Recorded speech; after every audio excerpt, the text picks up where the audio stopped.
My name is Dorothy Suku, and today I'll be presenting investigating factors associated with obesity among Hispanic population in America.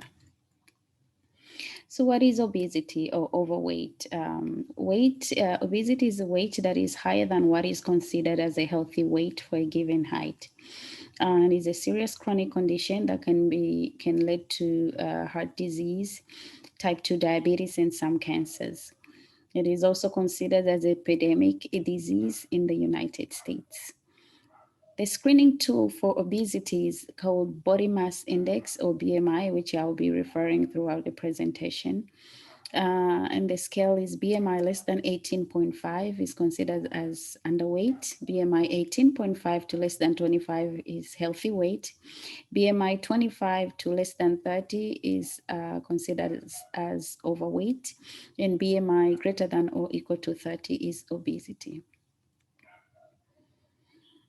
Some of the statistics facts from 2017 to 2018, age-adjusted prevalence rates for non-Hispanic Black adults were 49.6%, Hispanic adults 44.8%, non-Hispanic white adults 42.2%, non-Hispanic Asians adults 17.4%. The prevalence of severe obesity was highest among adults aged 40 to 59 compared with other age groups.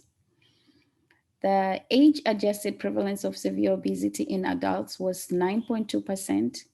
Hispanic men had higher prevalence of obesity, 45.7% compared to other races.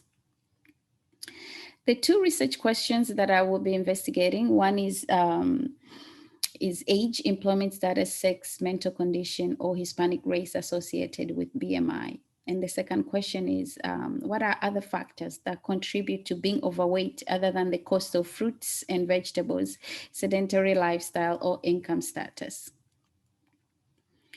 The study design is a randomized bilingual telephone survey by Healthy Americans Institute that was done in February, from February 2014 to March 2014. The demographics comprise of 846 participants. Hispanics were 300 of them, non-Hispanic Blacks 286 in number, and non-Hispanic whites 260, and were all from age 18 and over. The methods that I will be using is the first statistical test will be multiple linear regression. The dependent variable will be body mass index, which is a continuous variable. Independent variables are age, sex, which is recorded to male equal to 1, female equal to 0. Race, that's also converted to dummy variables, Hispanic equal to 1 and other race equal to 0. Employment status, recorded to unemployed equal to 1 and employed equal to 0. And those with mental conditions coded as 1 and without mental conditions are coded as 0.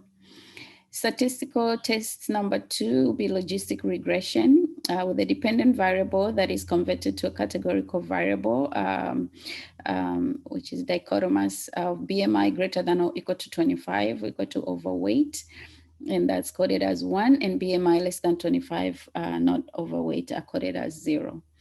Independent variables, household income, which are the low income, less than the household income that makes less than 50,000 are coded as 1, and more than 50,000 are coded as 0. Another independent variable is those who are able to afford fruits and vegetables are coded as yes, 0, and those who are not able to afford fruits and vegetables are coded as 1. And then the daily sugar drinks is another variable. Daily sugar drink consumptions, those are coded as the ones that are yes, coded as 1, and the ones that don't consume daily sugar drinks are coded as 0. And the last is sedentary lifestyle. Those with sedentary lifestyle are coded as 1, and those that are active are coded as 0. Here are the results from the full model of multiple linear regression. The non-significant variables, which have p value of greater than 0.05, employment status, p value equal to 0.670, sex, p value equal to 0.980, Hispanic race, p value equal to 0.593. And the final model for the multiple linear regressions with the significant predictor variables that have a p-value less than 0.05 is age, which has a p-value of 0.014, and mental condition p-value equal to 0.004. The model summary gives us the R square of 0.021, which is predictor variables. It shows that only explains 2% of the total variability, and that is considered as poor correlation. The model for ANOVA shows that the model is statistically significant with the F statistic value of high. It's high of 7.563 and the p-value of less than 0.001, which is very low. And this means there's a difference between the BMI and predictor variables. From the histogram, we see that there's normal distribution and is slightly skewed to the right. And also after removing the outliers, here there's no evidence of outliers. After removing the outliers of BMI 99.9 and 98.9. The p-plot appears to be with normal errors with points aligning close to the diagonal line. To predict the BMI, I picked the age of 49 years old, which is a mean age from the model. And the question is, if you're trying to find out what is the BMI of 49 years old of any gender or race with mental condition. And the results from the equation comes up a BMI equal to 29.461, which is greater than 25, and that's overweight.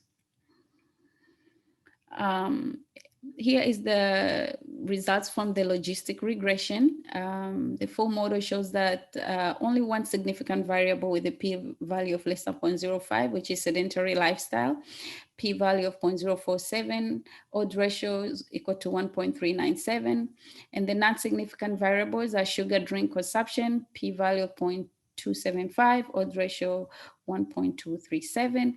Another one is unable to afford fruits and vegetables, p-value 0.308, odds ratio 1.185. And last is the household income, which is less than $50,000, p-value of 0.604, odds ratio equal to 0.923. The final model for the linear regression, as I stated, the only significant variable was sedentary lifestyle. After removing the non-significant variables, the significance value increased from p-value of 0.047 to 0.041, and odds ratio was 1.397, and now is 1.409. Additional tests for confounders, as you see, the linear regression, there was no potential confounders. Multiple linear regression, having mental condition could be a potential confounder. So multiple linear regression reveals that both age and mental condition were statistically significant. And for every year increase in age, body mass increased by 0.029, holding other independent variables fixed. That's because the slope was 0.029 and p-value was 0.014. And from the equation, 49 years old with mental condition is more likely to be overweight. Also, for every unit change of mental condition, such as depression and other mental problems among subjects, BMI will increase by 1.786, holding other independent variables fixed. So here the B value was 1.838 and P value 0.004.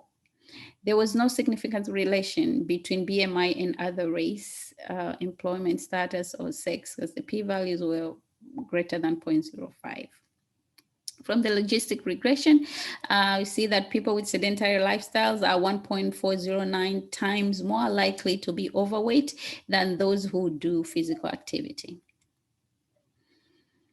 Other studies have actually revealed elevated depressive symptoms and antidepressants medication associated with higher BMI.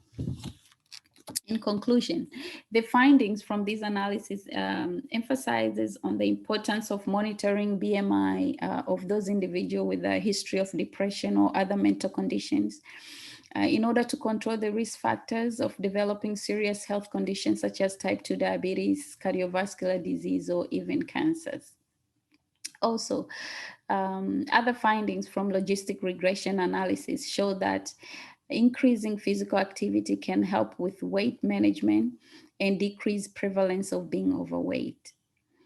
Hence, both findings can be beneficial in public health in identifying the risk factors of obesity or overweight that are statistically significant and design the right intervention to decrease prevalence of obesity. Additional questions for further studies could be they could be needed to identify specific age groups and mental conditions associated with being overweight. And here is the end of my presentation. Thank you.